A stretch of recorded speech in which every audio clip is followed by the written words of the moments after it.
On the day Mu Qing gave me poisoned wine, it was exactly the 10th anniversary of our marriage. The golden, crystal-clear liquid looked just like the nuptial wine we drank 10 years ago. We had loved each other once. We had supported each other through everything, including the 5 years he was deposed and imprisoned. When things were good between us, he swore over and over that he'd treat me well for the rest of our lives. But he forgot. Our love ended like drifting clouds after a storm, beautiful but short-lived. Now that I've been given a second chance at life, I want nothing more to do with him. But he held my hand and drove the blade into his own chest, his eyes bloodshot as he begged, "Wanwan, I'm begging you. Come with me. I'll treat you right this time. Dear one." I looked at the golden cup filled with poison wine. Since it's His Majesty's order, where is His Majesty now? The eunuch who delivered the decree took a step closer. His Majesty is admiring the plum blossoms with the imperial consort. For a matter this small, he naturally left it to us servants. Your Majesty, please. I let out a soft laugh. I didn't bother to resist anymore. I raised the cup and drank it in one gulp. The moment the poison took hold, I collapsed in agony. Xiaodao threw herself beside me, sobbing as if her heart would break. Your Majesty. I stared at the gates of Cunning Palace. Outside, wind and snow danced in the air, and the magnolia trees had already shed their blossoms, but there was no familiar figure in sight. We had been married for 10 years, yet even when giving me poison wine, Mu Qing didn't bother to see me one last time. I'll go beg His Majesty to see you right away. Please hang on, Your Majesty. I grabbed Xiaotao's sleeve and shook my head with difficulty. I didn't want to see him anymore. 02. Miss. Wake up. When I opened my eyes and saw Xiaodao, I was stunned. Then I looked down at my own hands. Xiaodao was still a young girl, and my hands were smooth and fair once more, no longer scarred by the frostbite and cracked skin of later years. It took me a moment to understand. I had been reborn. I had returned to the spring of the 20th year of Unwanted. That autumn, Mu Qing would be accused of secretly raising private soldiers, stripped of his position as crown prince, and locked away in a secluded residence. And I, in spite of it all, still insisted on marrying him.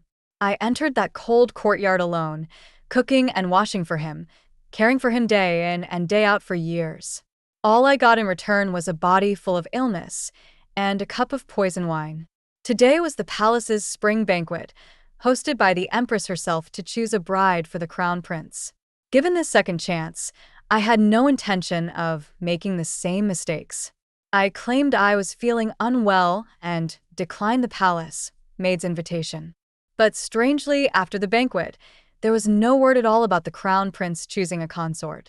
In my previous life, by this time, His Majesty had already chosen Lin Shuiying, daughter of Prime Minister Lin, to be the crown princess, and I was to be the secondary consort. Later, after Mu Qing was demoted to a commoner, I was the only one who still insisted on marrying him, so he wed me with the rights reserved for a main wife. But this time, although I didn't attend the banquet, Lin Shuiying definitely did. In my past life, she had been the beloved imperial consort, favored above all in the harem. There's no way she would have returned empty-handed. The more I thought about it, the more uneasy I felt. That feeling peaked a few days later when my older brother brought me a box of hairpins and jewelry Mu Qing had sent. At a glance, I could tell these weren't ordinary ornaments. Just one of them would be worth a fortune, let alone an entire box. I took one look, then slammed the box shut with a trembling hand. My brother told me these gifts hadn't been recorded in the Eastern Palace's inventory.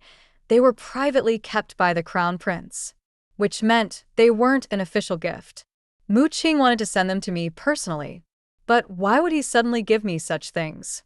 I forced myself to stay calm and asked my brother, "Did His Highness say anything?" "Not much. Just asked if you were feeling better." That made me even more uneasy. But I barely know the crown prince. Why would he suddenly care about me? My brother gave me a look. Song Shuan, when you say barely know, do you mean after copying 3,000 of his calligraphy samples? Or when you were secretly asking around about what colors he liked, then never wore pale clothes again once you heard he preferred bright ones. I pressed my lips together and said nothing. But I asked him the same question. He said he remembered that glimpse of you during the Mid-Autumn Festival 2 years ago. I was stunned. I hadn't expected that answer. I had fallen for Mu Qing on that very night, 2 years ago. In the middle of a crowd, he had reached out to steady me on a bridge, and I had pinned all my hopes on him ever since. I threw the box back at my brother and asked him to return it with my thanks and refusal. Once he confirmed I truly didn't want any connection with the crown prince, he didn't press further and took the box away.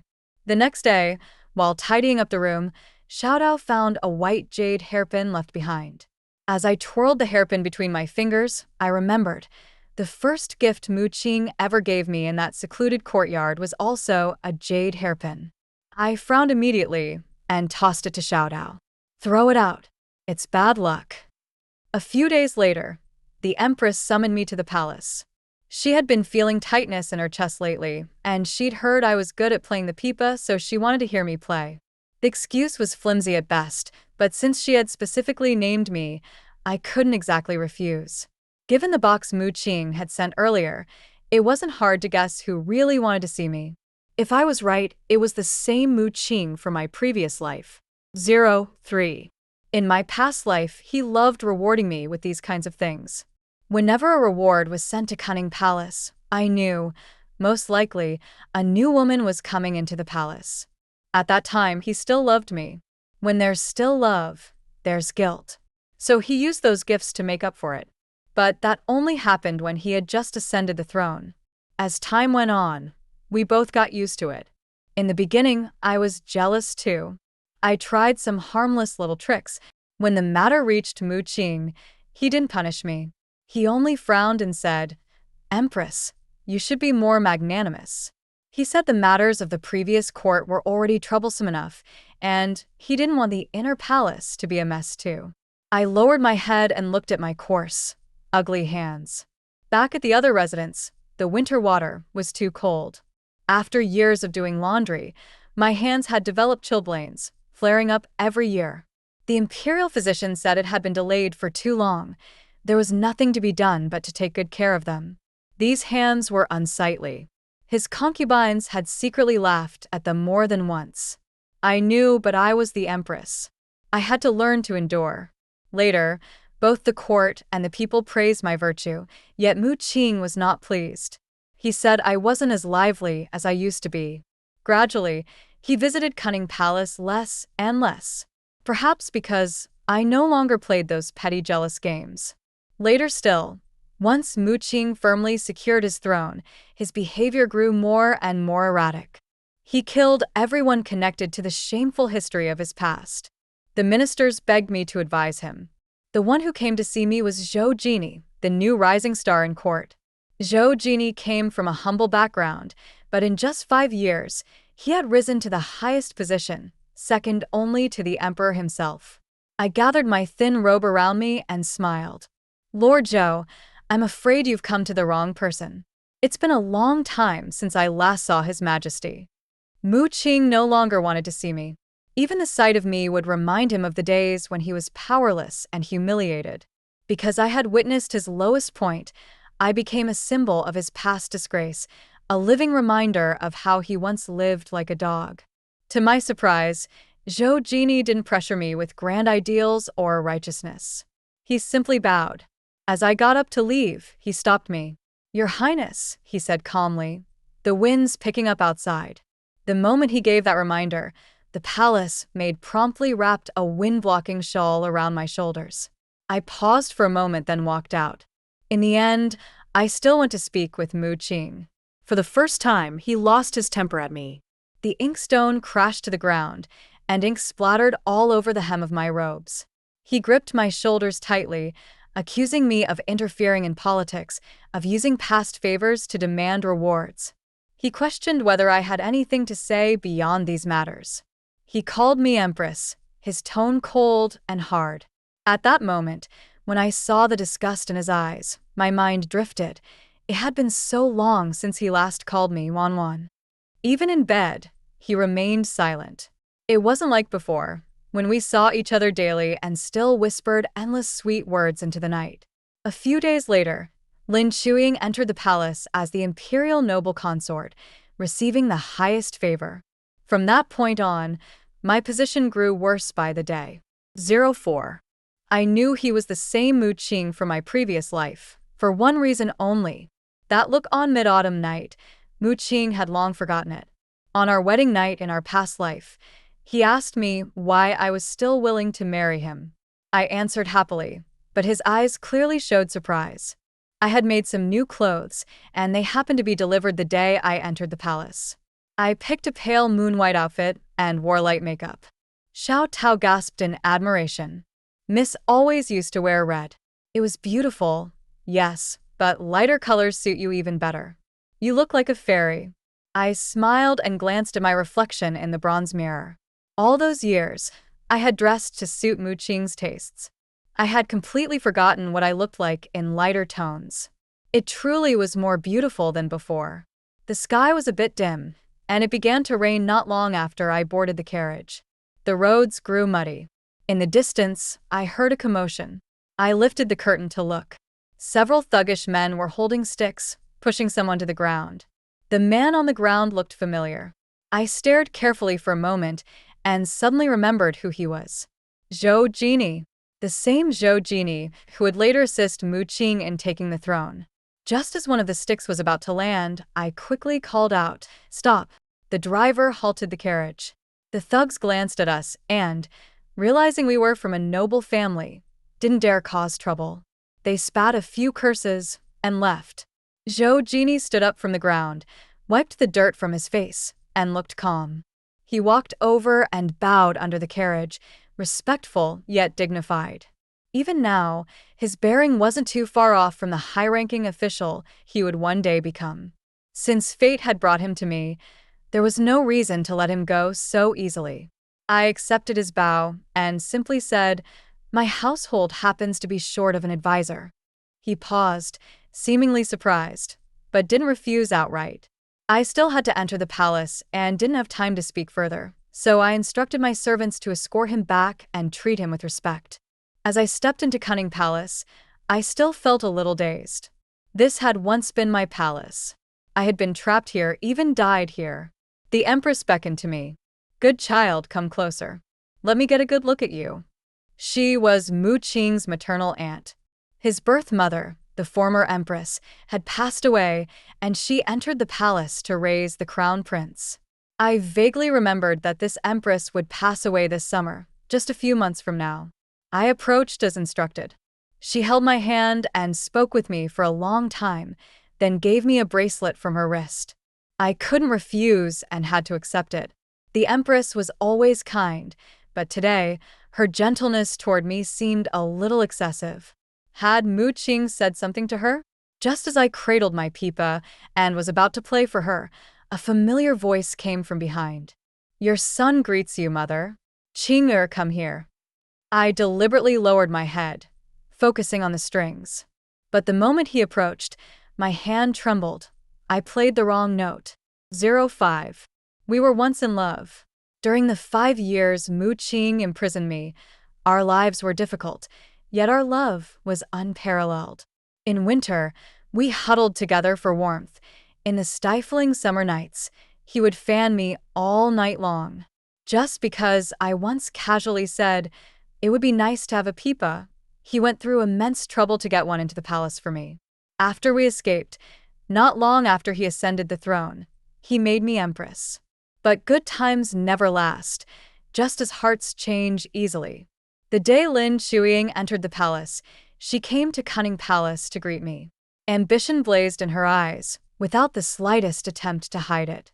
In this palace, everyone craves money and power. Only a fool would pursue love. Lin Chuing is no fool. She didn't enter the palace for Mu Qing, just as years ago, she didn't go to the temple for him either.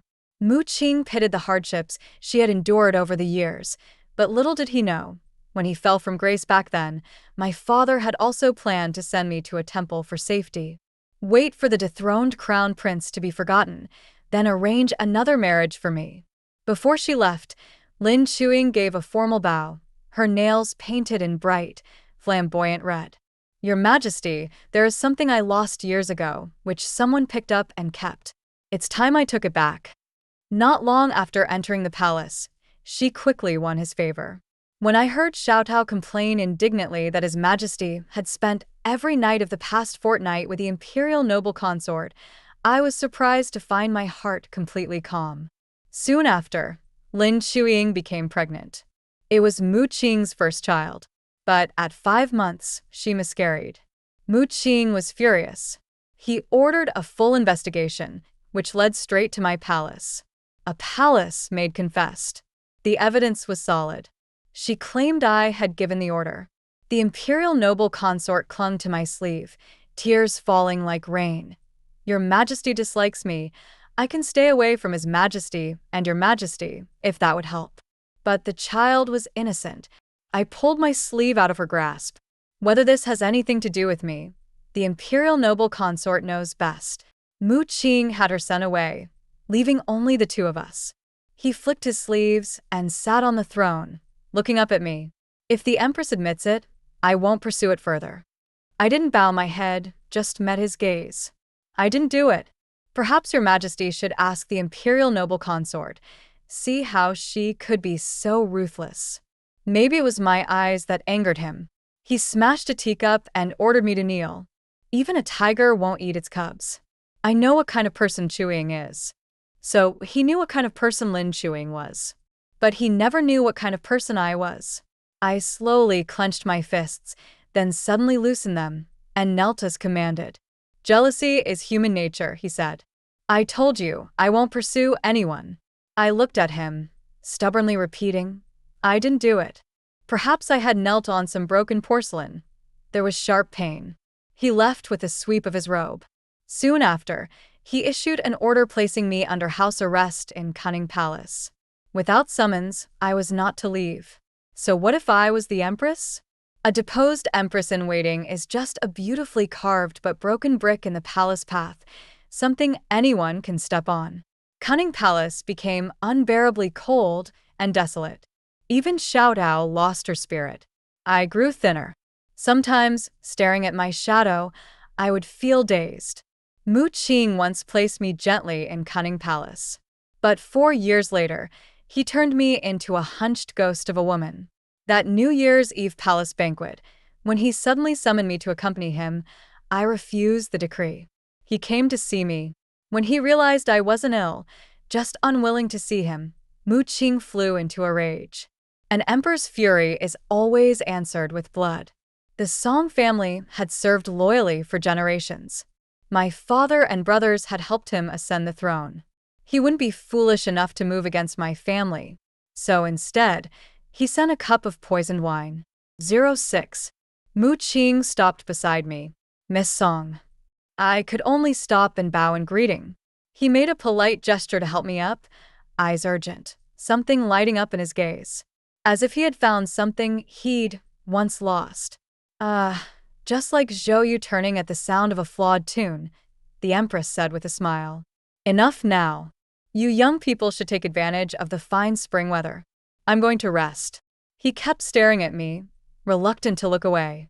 I took a step back, suddenly feeling an itch on the back of my hand. The same itch from the chilblains that used to flare up every winter, the kind that makes you want to scratch until it bleeds. Realizing he'd lost his composure, Mu Qing coughed lightly, fist to his lips. The flowers in the imperial garden are blooming. Would Miss Song accompany me for a stroll? I followed him to the imperial garden. He walked beside me and suddenly asked, Why don't you wear that jade hairpin anymore? Do you not like it? I haven't earned it. I don't dare accept your highness's gifts. Back then, when I spoke to him like this, he would usually fly into a rage. Perhaps he's grown more patient after being reborn. He wasn't angry this time. His voice remained gentle. No matter. I've prepared many things for you. I'll find a reason to send them to you. Keep them, even if you don't like them. Keep them until I find something better suited to your taste. From the looks of it, he still didn't know I had also been reborn. If he had acted this way in our past life, I probably would have been so happy I could have jumped 3 feet into the air. He took out a magnolia flower from his sleeve. I picked it on the way. It goes well with your outfit. Magnolias were my favorite flower, but the trees grow so tall. How could one be picked on the way? I stopped and looked at him. I used to like them. I don't anymore. I stopped liking them the day the one in my courtyard withered and died. When he first ascended the throne, he had issued a special order to have the finest magnolia tree in the palace transplanted into Cunning Palace. Later, when I was imprisoned, the palace staff neglected it. The magnolia petals fell to the ground. His voice trembled, as if unsure. Wan. It's not appropriate for your highness to address me that way. He seemed not to hear me, his hand trembling as it pressed onto my shoulder, as though he wanted to embrace me. Wan, it's really you? I frowned and pushed him away. Please behave yourself, your highness. His eyes instantly turned red. You have no idea how much I missed you. Missed what, exactly? Afraid I'd return as a vengeful ghost to demand his life? Perhaps he saw the mockery on my face. He dismissed the servants, then clutched my wrist through the fabric of my sleeve like he was terrified I might vanish again, frantically trying to explain. He said he loved me, that from beginning to end, he had always loved me. 07. He said that back then he didn't truly want to be cold to me. The way he spoiled those women, most of it was just to provoke me. He wanted to see me get jealous, to fight for him, so he could prove how much he meant to me. He was afraid I didn't love him anymore. For a moment, I almost laughed. Back then, he was the one who told me to learn how to be a proper empress, gracious, tolerant, and in control of his harem full of pretty little birds. And now he twisted everything around, acting like I was the one who had fallen out of love. As for Lin Shuiying's unborn child, he knew she had brought that on herself, yet still hoped it was my doing. He said he was being irrational at the time, obsessed with forcing me to give in, to bow my head. That's why he put me under house arrest. He also said that poison wine wasn't what he really intended. He'd acted in a fit of rage, regretted it the moment the decree was issued. It was Lin Shuiying who came up with the plan, to switch the poison with ordinary wine just to scare me. Maybe I'd come crawling back on my own. He agreed. But what he didn't expect was that Lin Shuiying would use the opportunity and never switch the poison out. You left, and I wiped out the entire Lin family as a burial offering for you. Wan, the one I've always loved most has only ever been you. I just realized it too late. I didn't feel vindicated. I felt scared. Lin's father had been the prime minister under 2 emperors. The Lin family was in its prime back then and had crossed too many lines. Sooner or later, he was going to deal with them. My situation probably just gave him an excuse. Otherwise, with Mu Qing's always politics first nature, there was no way he would have dragged the entire Lin clan down over just this. I didn't dare think further. If I kept going down that path, Lin Shuiying's child, maybe it was never going to survive anyway. A wave of nausea hit me. I scratched at the back of my hand, hard. It's all in the past now. His voice was almost urgent. Wan, the heavens have given us another chance. Let's start over. Whatever you want, I'll give it to you. We'll spend the rest of our lives together. So, he wanted to pretend nothing ever happened? How could he? The disgust in my eyes could no longer be hidden.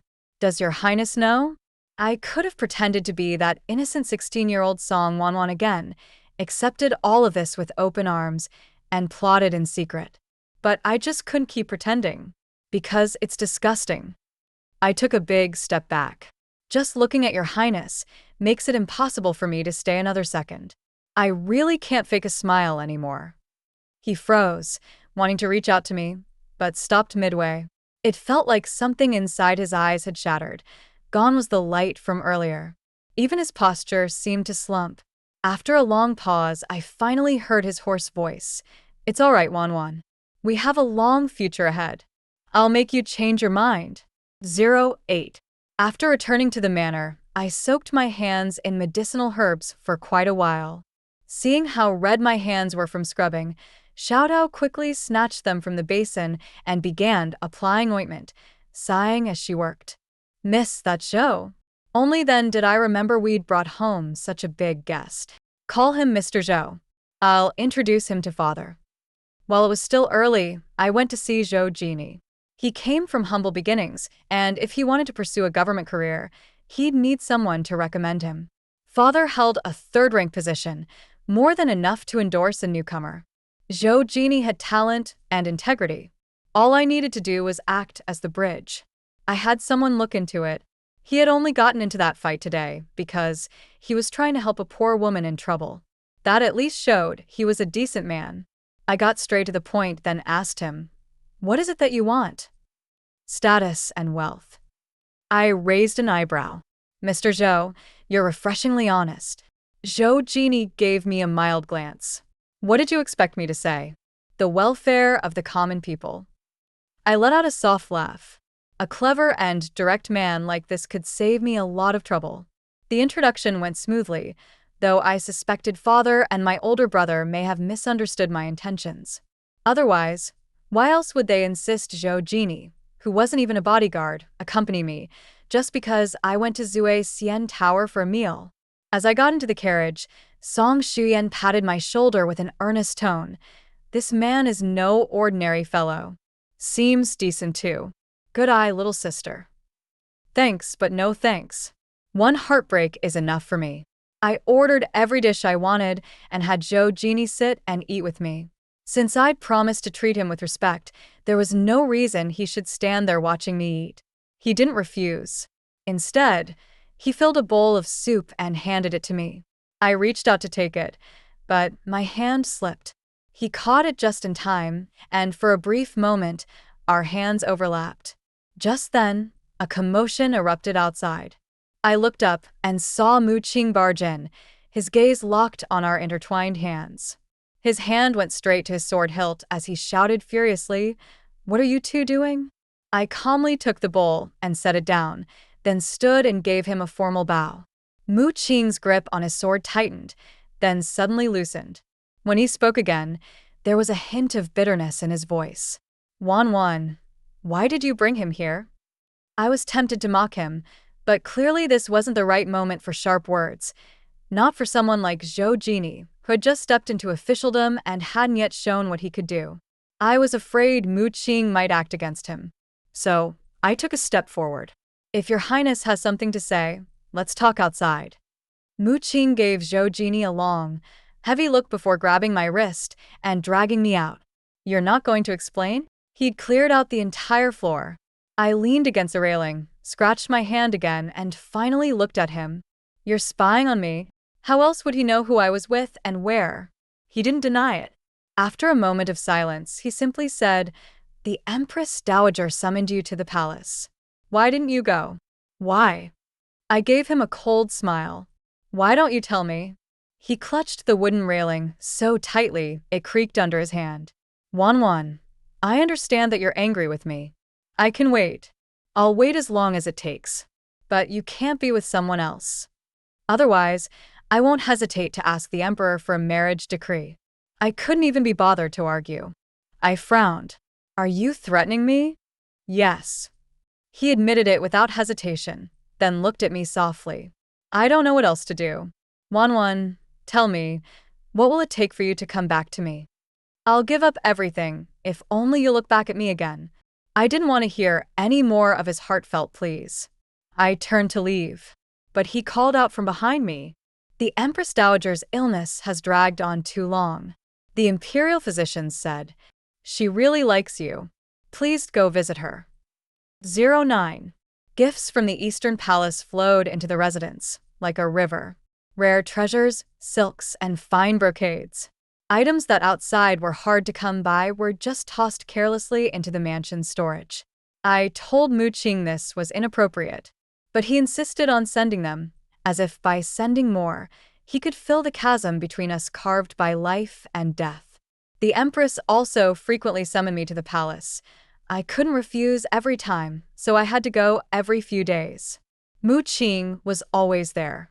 When it was just the Empress and me, she would sometimes hold my hand and say Mu Qing was a good boy, just unfortunate in fate. She watched him grow from so small into what he is now, yet had never seen him care so deeply about anything or anyone until me. She said she could see I was also a good child and hoped that Mu Qing and I could get along well in the future. Mutual respect, growing old together. The Empress was gravely ill, thin as a withered bamboo stalk. I couldn't bear to say much. Every time, Mu Qing personally escorted me out of the palace. I didn't want to talk to him, but he would talk to me all the way without pause. He talked about many things from before, mostly times in the separate residence. I suppose even he knew there were few happy memories during my years as Empress. I had forgotten many trivial past details, but he still remembered. I never expected he had such a good memory. But I couldn't understand, if he remembered all this, why didn't he treat me better in the previous life? Even though summer had arrived, seeing him made the chill sores on my hands, which no longer existed, flare up again. Painful and itchy. Maddening.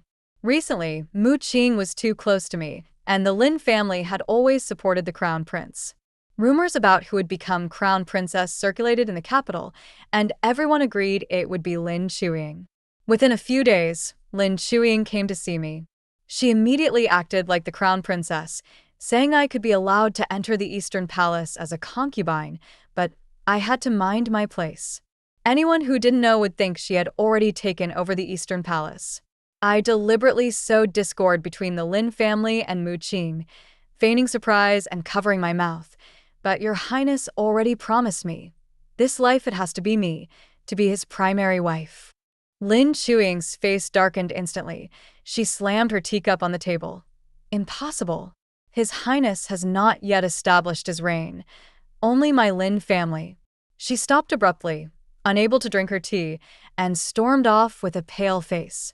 After hearing her say that, and confirming with my eldest brother that Zhou Jini was reliable, I asked Zhou Jini a question. I said, if someone secretly raised personal troops with evil intentions and knew they would be exposed in time, what would they do? He didn't ask how I knew about the exposure, but answered directly. Either hide carefully, bide your time, or just start a rebellion. Raising private troops is for this very day. Depend if that person can endure the wait. I felt Mu Qing must be quite impatient. The emperor was a philanderer with many children. Mu Qing's position as crown prince was never very stable, or he wouldn't have raised private troops. Hiding it is easy to say, but one slip up and it's the same as last life. He wouldn't let himself be imprisoned for 5 years again. If Mu Qing starts a rebellion, the Lin family will definitely be involved. That's Lin Shuiying's confidence. I silently calculated when he might choose. The Empress was his aunt, whom he respected, so it should be after her death. Zhou Jini tapped on the table. I will keep an eye on the Eastern Palace for Miss Song. No need to worry. Only then did I realize I had scratched my hand until it bled. He stood to get some ointment. I watched his back and said, Mr. Zhou, be careful not to accuse the Eastern Palace with empty words. Loose lips might bring disaster. Who else could it be? Raising private troops requires the right place and large expenses. How many in the capital could do this? And among them, how many would risk it? Besides, you're the one who asked. He was about to apply the ointment, but I grabbed the bottle first and quickly applied it myself. He took a clean cloth and wrapped it around my hand, tying a knot without asking. It looked terribly ugly. 10. Because Lin Shuiying came to see me. The next day, Mu Qing summoned me to the palace again, this time in the Empress's name. I thought he was coming to accuse me, but it wasn't that. He carefully examined me over and over, tense as if Lin Shuiying might attack me at any moment. Then he said he had sent Lin Shuiying far away to Hengshan Temple, 1,000 miles away, and barring any accidents, she would never come down the mountain again. All because Lin Shuiying came to see me just once. I didn't know what methods he used, but he actually made Chancellor Lin give up his own daughter. For someone like Lin Shuiying, to truly practice austerity in the temple for her whole life might be worse than death. I recall the year he made Lin Shuiying imperial noble consort and personally fetched her from the mountain temple. It was a grand affair, like a wedding procession, drums, gongs, a red bridal entourage for miles, the favor never fading. This is the favor of the imperial family, whether genuine or fake. It can all be overturned in an instant. Mu Qing was about to say more but was interrupted by a panicked palace attendant. "Your Highness, the Empress, she is unwell."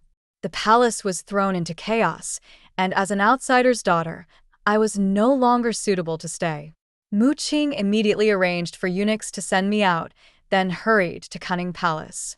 Outside the palace gate, I knelt and kowtowed deeply 3 times facing Cunning Palace. The Empress's funeral rites were settled. More than half a month had passed. I dared not entrust everything to Zhou Genie alone, and hinted to my father and brothers. My eldest brother served in the Imperial Guard. If the Eastern Palace rebelled, his troops could quickly control the situation. I waited anxiously, but an unexpected visitor arrived first. Mu Qing sneaked into my chamber in the middle of the night. Fortunately, I was still awake and no one else was in the room. I was on guard, stepping back until I bumped into the table. If he dared do anything reckless, I would smash the tea set behind me and call for help. No matter if I lost my reputation, I wouldn't be entangled with him any longer. Mu Qing stopped 2 steps away from me. Maybe my vigilance hurt him. There was loneliness and helplessness in his eyes. After a long moment, he took a step back and said, "Wan, I mean no harm. You don't be afraid of me." He pulled out a jeweled dagger from his sleeve. I recognized it. It bore his courtesy name carved on it. His guards all knew that dagger. When he wasn't around, seeing it was like the crown prince himself had arrived. Last life, when I left the side mansion, he also handed me this dagger. He said the outside world was complicated, and even if he were careful, there would be times he couldn't protect me. Holding this, his guards would risk their lives for me, and he could feel more at ease. He extended the dagger toward me, handle first, from a distance. I stepped forward, grabbed the handle, but instead of taking it, I used the force of his hand holding the sheath to pull the dagger out. The cold blade gleamed sharply, a weapon meant to kill with one strike. "Your Highness, you know I resent you, yet you still offer me a weapon. Aren't you afraid I'll kill you?" He looked silently at me, then suddenly gripped my wrist tightly, stepping closer. The dagger pointed at his chest. He held my hand and slowly, steadily pushed the blade inward. The moment the blade pierced his clothes, my hand suddenly loosened, and the dagger clattered to the floor. Mu Qing's eyes reddened, holding my hand tightly, unwilling to let go. "Wan, you can't bring yourself to strike. You still have feelings for me, don't you? Your Highness is still the crown prince. If you died in my chamber, the Song family would be unable to avoid blame." I spoke truthfully, but he shook his head, as if deceiving himself, with unhidden joy in his eyes. He spoke each word solemnly. "Wan, wait for me to come get you." 11. After Mu Qing left, I stared at that dagger over and over, then neatly sheathed it. The autumn wind blew again, and I couldn't help but scratch the faint itch on my hand. I was Empress for 5 years, but only had his favor for 6 months. During the last 2 winters, I was imprisoned in Cunning Palace, effectively a powerless empress. Snow fell night after night. No one cleaned the courtyard. The snow piled up to 3 inches thick. With a shortage of silver thread charcoal, Cunning Palace was vast and empty, cold enough to make one shiver. With no other choice, Xiao Tao brought in the gray coal used outside the palace to burn. Wrapped in blankets on the couch, watching the smoke curl, I vaguely remembered years ago. Back then, the charcoal was even worse than gray coal, choking and unbearable, so cold that Mu Qing would hold me all night to keep me warm with his body heat.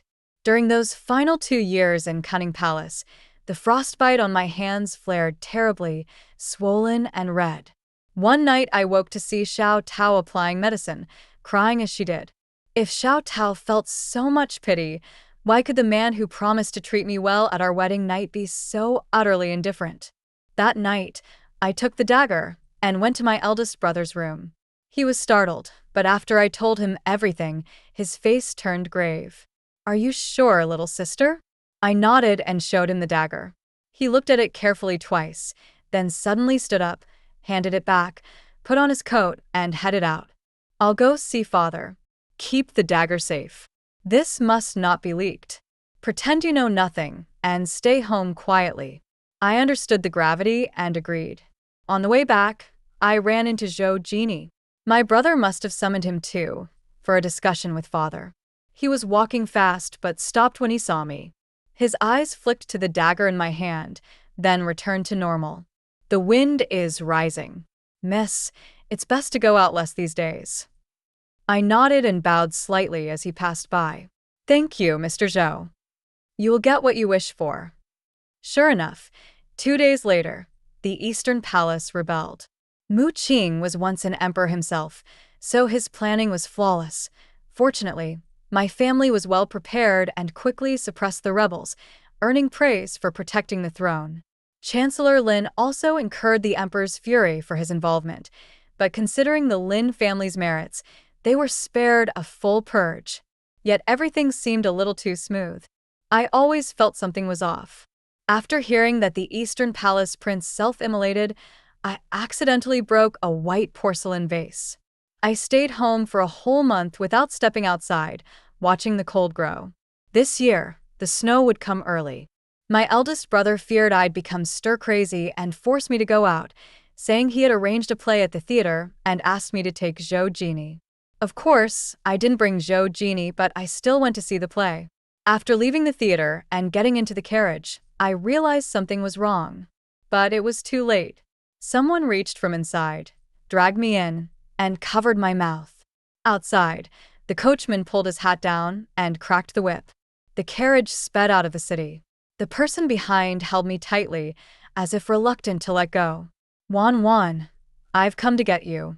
I trembled suddenly, turning to meet Mu Qing's obsessive gaze. I know what you want to ask. The one who died in the Eastern Palace was a body double. I never truly intended to usurp the throne in this life. I set everything up in advance, just to fake my death and escape. It's just that I didn't expect, Wan, that you would be so cruel as to betray me. He laughed. No matter.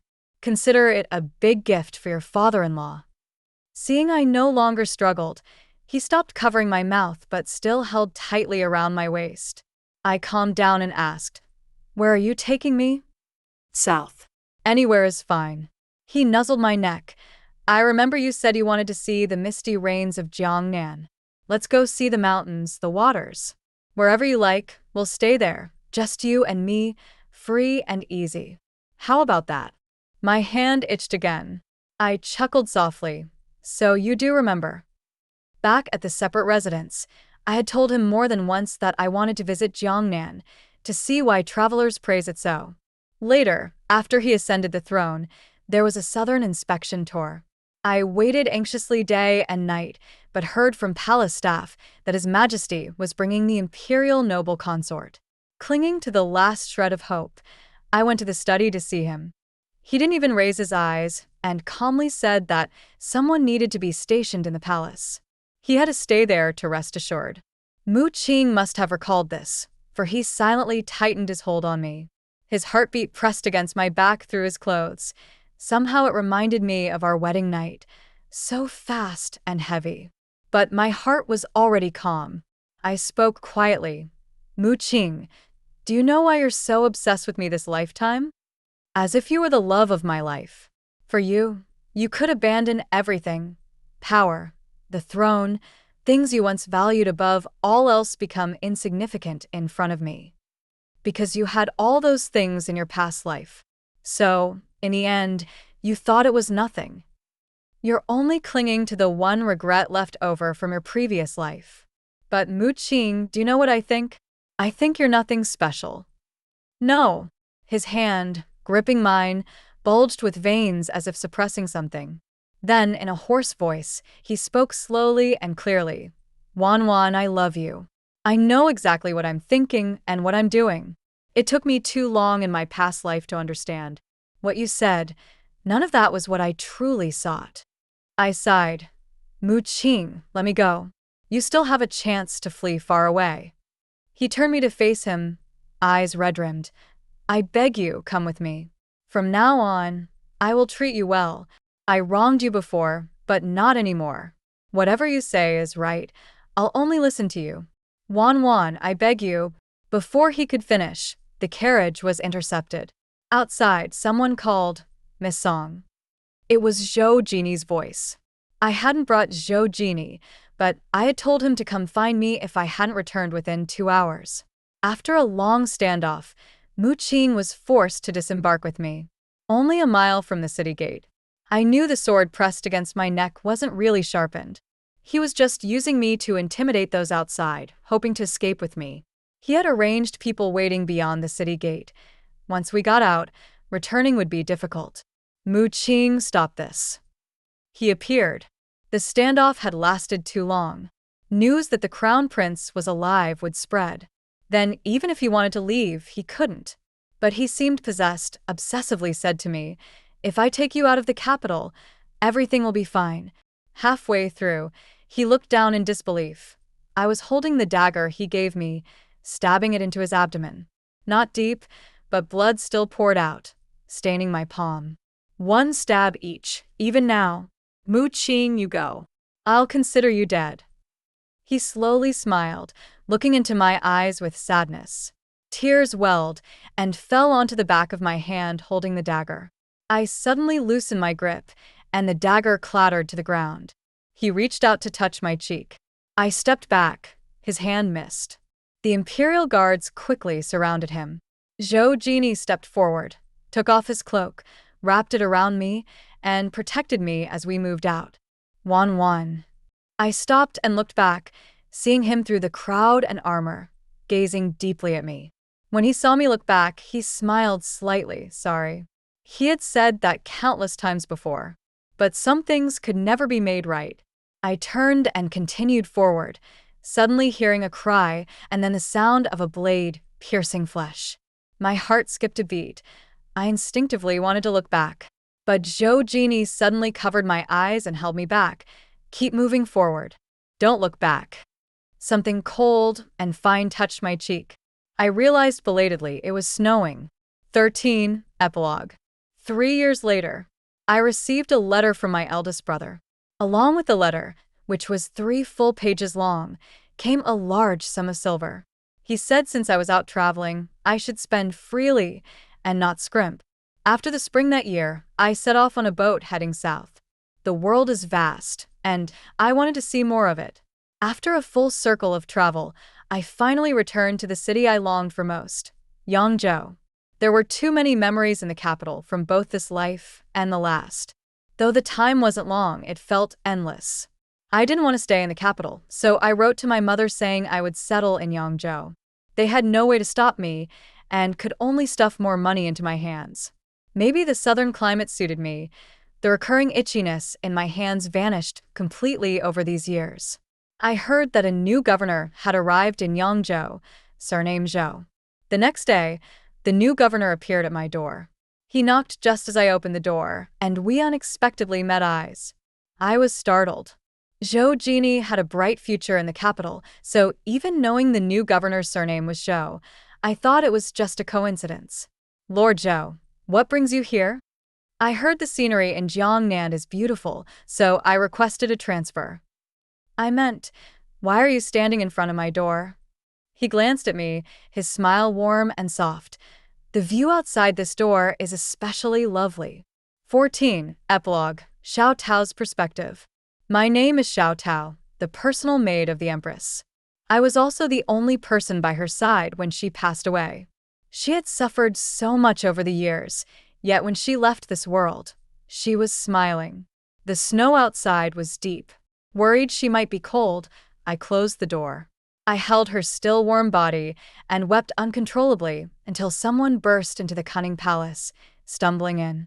I cried so hard I only vaguely saw the newcomer's bright yellow robes, thin clothes, and a jade crown askew on his head, as if he had rushed here all the way.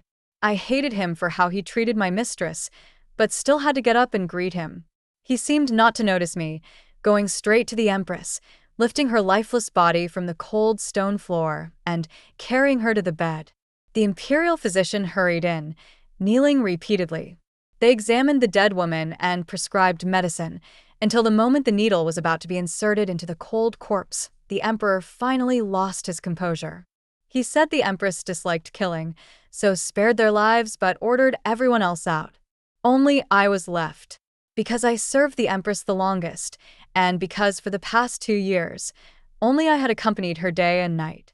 From my mouth, he learned how the Empress had endured those 2 years. I knelt, telling him word by word. I told him how after being confined in Cunning Palace, she sat through countless nights until dawn, how she was abused, poorly clothed, and underfed. I said the winters in Cunning Palace were especially harsh. She had already been weakened by the cold in the separate residence and was extremely sensitive to cold. Her frostbite on her hands often flared up, and every winter night she couldn't sleep a wink, her face losing all color from the chill. Without his approval, no imperial doctor came to see her. Even without the emperor's deadly wine, the empress wouldn't have survived many more years. He was gently wiping her body with a cloth dipped in warm water. She had vomited so much blood her front was soaked. Upon hearing this, his hands trembled violently, almost dropping the blood-stained cloth. His eyes were bloodshot, as if ready to bleed. I deliberately continued. The Empress did not leave peacefully. She wanted to see His Majesty one last time, but the poison was too strong. She couldn't even last through a single cup of tea before she passed. She was in so much pain, calling out His Majesty's name until the end. He spat out a mouthful of blood, kneeling down to avoid dirtying her further. I watched his heart-wrenching pain in silence, mocking him inwardly. If he truly loved her, why couldn't he treat her better? People only realize the depth of their love after death. How laughable. They had clearly loved each other once. I had seen it, seen their love. Whether it was the 5 bitter but joyful years my mistress spoke of, or when she first became empress. When he loved her, he wanted to offer her the entire world, willing to stoop down and wipe every speck of dust from her shoes. He would guess her thoughts, remember all her preferences, cherish every casual word she spoke. If my mistress were a magnolia flower, he would nourish her with his own flesh and blood. At that time, I thought my mistress had found a good match. The envy of the world, an incomparable love. But slowly, it changed. Night fell, and I stood outside the hall, hearing the stifled cries within. They sounded mournful, like a wild beast's hoarse lament. One night turned my hair white. He didn't attend court for 7 days, only guarding the Empress's corpse, holding her hand, speaking softly to her like in the old days. Because she feared the cold, the hall was kept very warm. The corpse soon began to smell, but he remained oblivious. After 7 days, the eldest Lord Song burst into the palace, begging the emperor to allow his sister a proper burial. When His Majesty came out of Cunning Palace, though not yet 30, he looked like a withered old man. He decreed the entire Lin family executed, and the imperial noble consort was put to a gruesome death. Those who had tormented the empress were killed one by one. Then, he personally arranged her funeral. It was the first time since the dynasty's founding that an empress was buried with imperial rites, with great pomp and mourning. But I do not know if my mistress still wished to be buried with him in the same grave. End of text.